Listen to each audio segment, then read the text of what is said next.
Hello children, इस video में हम डाटा फ्रेम पर परफॉर्म किए जाने वाले वेरियस ऑपरेशंस डिस्कस करेंगे। जैसे कि डाटा फ्रेम में नई रोज़ ऐड या रिमूव कैसे करनी है। सेकंड, हम डाटा फ्रेम में से कुछ पर्टिकुलर रोज़ या कॉलम्स सिलेक्ट कैसे कर सकते हैं, जिसे कि स्लाइसिंग भी कहते हैं, by making use of LOC and ILOC functions. And the third one is head and tail functions in data frame. So first of all we will start with adding a row in an existing data frame.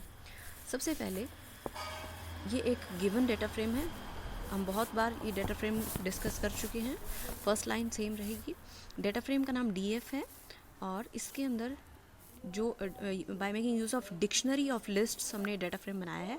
Dictionary की keys column headings होती हैं, तो इसके यहाँ पर 3 keys हैं, इसलिए ये 3 कॉलम्स होंगे इस डेटा फ्रेम में और उनकी जो इसका रिज़ल्ट आएगा वो कुछ इस तरह से होगा। अब हम इस बने हुए डेटा फ्रेम में एक नई रो ऐड करना चाहते हैं। So how many rows are there in this data frame? Row number 1, 2 and 3 rows are already there. अब ये जो कोड है ये हमारे पास इस डाटा फ्रेम में नई रो ऐड कर देगा। और पहले रिज़ल्ट देखते हैं। रिज़ल्ट कुछ इस तरह से होगा। कॉलम्स उतने ही रहेंगे लेकिन जो एक रो हमारे पास और बढ़ जाएगी, रो नंबर जिसका इंडेक्स 3 है, 4th रो हो जाएगी ये।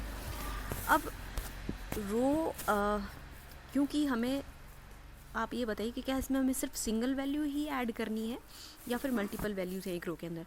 एक रो के अंदर मल्टीपल वैल्यूज़ हैं, तो इसमें हमें या तो सीरीज़ या लिस्ट कुछ भी मेथड यूज़ करके हम नई रो ऐड कर सकते हैं। तो यहाँ पे मैं जो रो बनाने जा रही हूँ वो मैंने यूजिंग सीरीज़ किया है। तो ये देखिए, ये रो 4 वेरिएबल का नाम है जिसमें कि नई डाटा वैल्यू स्टोर होंगी। pd.series एक नई सीरीज़ क्रिएट करता है और वो सीरीज़ जो है, सीरीज़ के अंदर हमने डायरेक्टली वैल्यूज़ भी फिल कर सकते हैं, लेकिन हम चाहते हैं कि वो ए के अंदर, या फिर हम डाटा वैल्यूज़ फिल करके इंडेक्स भी लगा सकते थे, या फिर सीरीज़ के अंदर हम डिक्शनरी भी यूज़ कर सकते हैं। तो इससे क्या होगा कि जो डिक्शनरी बनाने से क्या हुआ कि जो 1 to 1 वैल्यूज़ जो है वो मैच होती जा रही हैं। ए कॉलम में 21 आएगा, बी में भी 21, सी में 21। इसी तरह से आप कोई भी जो नई वैल्यू देना चाहते हैं वो ऐड कर सकते हैं। अब जो इसमें फंक्शन यूज़ होना है, जो आपको याद रखना है, that is D append function. Data frame का जो फंक्शन है वो है अपेंड फंक्शन, df.append।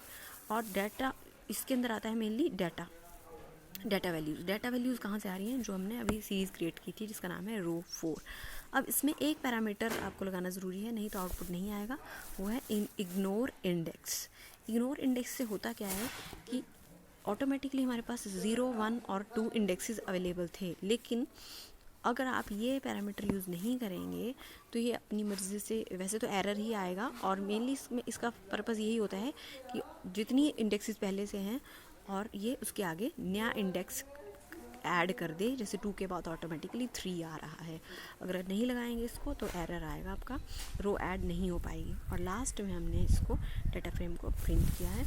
तो ये था कि एक डाटा फ्रेम में नई रो कैसे ऐड करनी है।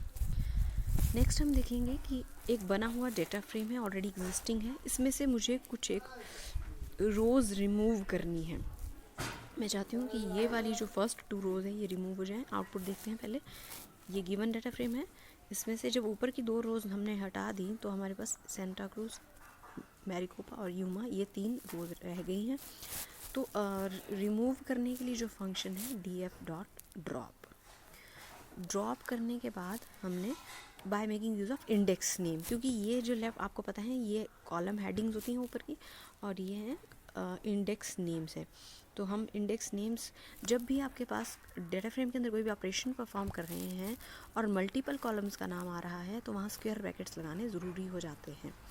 तो ड्रॉप क्योंकि एक फंक्शन है इसलिए राउंड ब्रैकेट लगाया, और क्योंकि हम मल्टीपल कॉलम्स लिख रहे थे तो इसलिए हमने कोचिस और क्यूबा 2 नाम लिखे हैं और एक सिंगल लाइन में ये रिमूव हो जाएगा। यहाँ जो ये जो कोड है पूरा का पूरा वही है जो हमने डाटा फ्रेम क्रिएट करने के लिए अभी तक यूज़ करते आए हैं। नेक्स्ट में भी हम डाटा फ्रेम में से रोज़ रिमूव करेंगे, लेकिन यहाँ पर हम इंडेक्स का नंबर यूज़ करके रोज़ डिलीट करेंगे। सेम वही वाला डाटा फ्रेम है अब यहाँ पे फंक्शन देखते हैं, df.drop फंक्शन यूज़ हुआ है। और अब इंडेक्स आपको पता है 0 से स्टार्ट होता है, ये इंडेक्सेस होते हैं इस तरफ से लेफ़्ट टू राइट, 0 1 2। तो 2 नंबर पर सेंटा क्रूज पे जो भी रो थी वो रिमूव हो चुकी है, आप यहाँ देख सकते हैं। बाकी सारी रोज़ अवेलेबल हैं हमारे पास। तो bye making use of index कैसे लिखना है इसको, df डाटा फ्रेम का नाम है, उसका फंक्शन है इंडेक्स। जब भी किसी भी चीज़ का फंक्शन यूज़ करना होता है तो पहले डाटा फ्रेम का नाम डॉट और आगे फंक्शन का नाम यूज़ होता है, और इंडेक्सेस को हम स्क्वायर ब्रैकेट में ही लिखे जाते हैं हमेशा। नेक्स्ट है, इसको हम डाटा फ्रेम स्लाइसिंग भी बोल सकते हैं, और ये by making use of LOC और ILOC हम डिफरेंट वैल्यूज़ एक्सट्रैक्ट कर सकते हैं। वैल्यू एक्सट्रैक्शन इन अ डाटा फ्रेम है। क्वेश्चन है हमारा ये एक गिवन डाटा फ्रेम है। पहली लाइन आपको पता है, पैंडाज इंपोर्ट करवाने पड़ेंगे। यहाँ पे हम एक डाटा फ्रेम बना रहे हैं df1 नाम का, और ये डाटा फ्रेम जो बन रहा है it is being made up of dictionary of lists. Dictionary की कीज़ कितनी है, देखिए 1 2 और 3 कीज़ हैं, तो आउटपुट में 3 कॉलम्स आएंगे, A B और C। ए के कॉरस्पॉन्डिंग वैल्यूज़ क्या हैं, 1 4 7। तो ये वैल्यूज़ जो हैं वो आगे को नहीं लिखनी बल्कि ए के नीचे आएंगी। ए की वैल्यूज़ हैं ये 1 4 7, तो ए की वैल्यूज़ देखिए 1 4 7। उसी तरह से बी की वैल्यूज़ हैं 2 5 8। उसी तरह से सी की वैल्यू है 3 6 और 9। अब यहाँ तक तो ठीक है, ये डाटा फ्रेम क्रिएट हो गया, डाटा फ्रेम हमने प्रिंट करवाया। अब इस चीज़ को समझते हैं, ये है extraction of elements from a data frame. पहले डाटा फ्रेम का नाम डॉट, अब ये सारे के सारे फंक्शंस हैं, जैसे अपेंड फंक्शन है, पॉप फंक्शन है, ड्रॉप फंक्शन है, तो इन सभी फंक्शंस, LOC फंक्शन है, इन सभी फंक्शंस को यूज़ करने के लिए एक सिंपल सा सिंटेक्स है, डाटा फ्रेम का नाम डॉट फंक्शन का नाम। फंक्शन का नाम यहाँ हम LOC यूज़ कर रहे हैं, LOC के बाद यहाँ स्क्वायर ब्रैकेट्स ज़रूर लगेंगे। अब इसमें वैसे तो 2 पैरामीटर्स पास किए जाते हैं LOC फंक्शन में, सेपरेटेड बाय कॉमा, लेकिन अगर एक ही पैरामीटर दिया हुआ होगा तो इसका मतलब वो सिर्फ रो को रिप्रेजेंट कर रहा है। यहाँ अभी इस केस को समझते हैं जहाँ पे हमें 2 पैरामीटर्स दिए हुए हैं। तो first parameter will always represent the rows and the second parameter will represent the columns. अब यहाँ पे 2 तरह से वैल्यूज दी हुई हो सकती हैं, या फिर सिंपल नंबर दिया हुआ होगा या फिर range of number. Range of numbers देने के लिए ये कॉलन लगा हुआ होता है। अब देखते हैं कि इसका क्या मतलब है। नंबर 1 का मतलब रो नंबर 1, या ध्यान से देखेंगे ये हमारी रो नंबर 1 रो नंबर 1 है, लेकिन हमारी जो रो नंबर्स हैं वो 0 से स्टार्ट होते हैं, रो नंबर 0, और रो नंबर 1 हमारी ये वाली आई। अब इस पैरामीटर का मतलब है कि जितने भी आपके कॉलम्स हैं वो ये हमने लिस्ट स्लाइसिंग में भी किया है कि स्टार्टिंग से एंड तक जितने भी कॉलम्स हैं, स्टार्टिंग से एंड तक देखेंगे तो A से स्टार्ट हो रहा है और C तक, यानी कि कॉलम्स हमने सारे पिक करने हैं, लेकिन रो नंबर जिसका इंडेक्स 1 है सिर्फ वही रो पिक करनी है। तो इसका मतलब हुआ, इसका आंसर आएगा हमारे पास 4 5 और 6।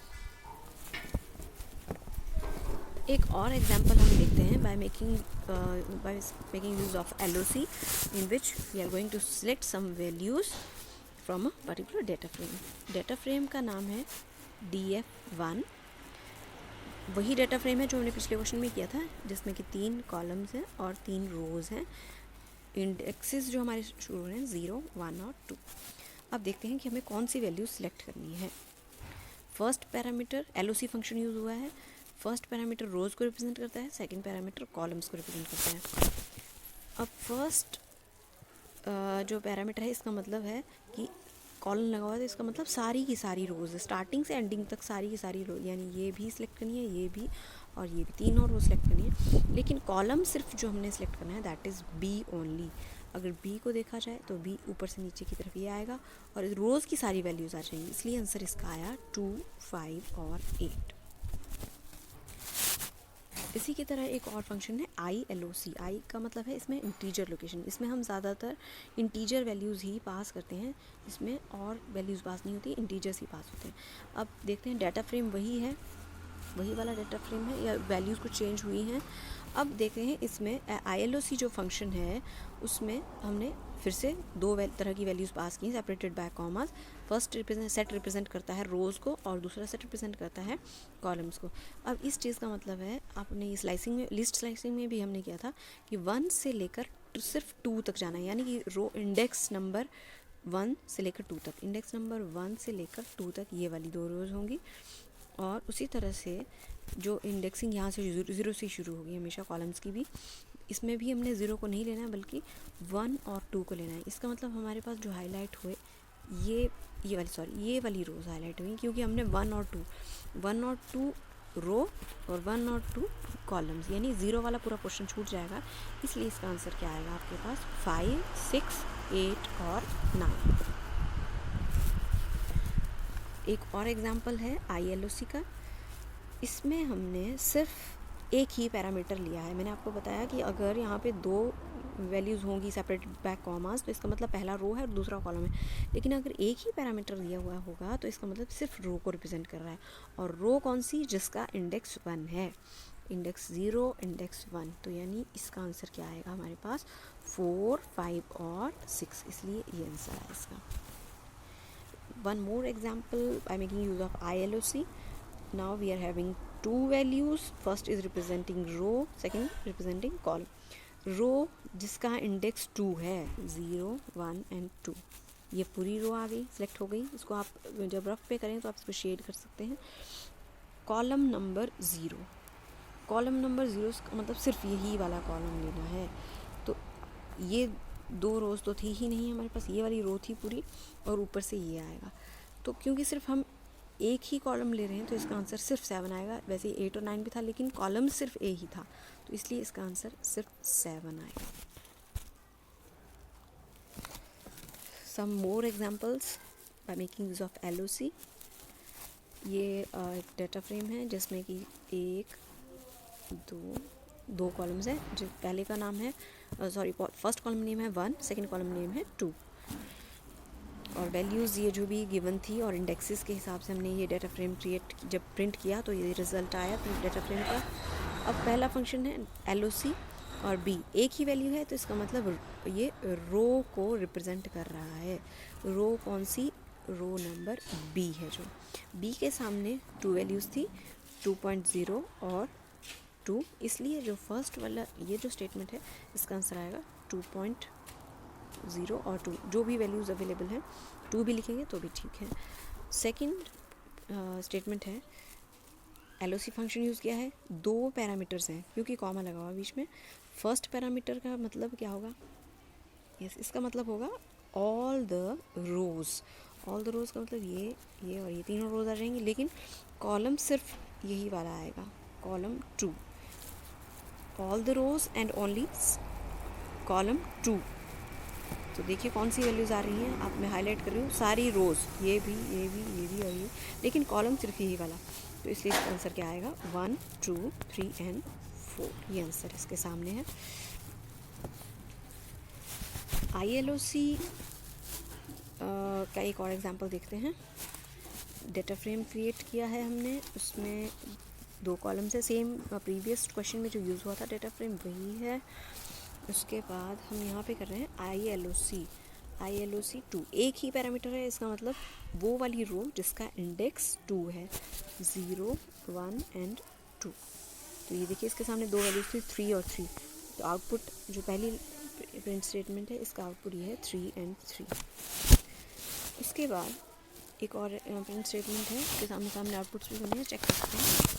ये है हमारा 0:2। इसका मतलब 0 रो को रिप्रेजेंट कर रहा है, 0 से लेकर 1, वो इंडेक्स वो रोज़ जिनका इंडेक्स 0 और 1 है, 0 और 1 है।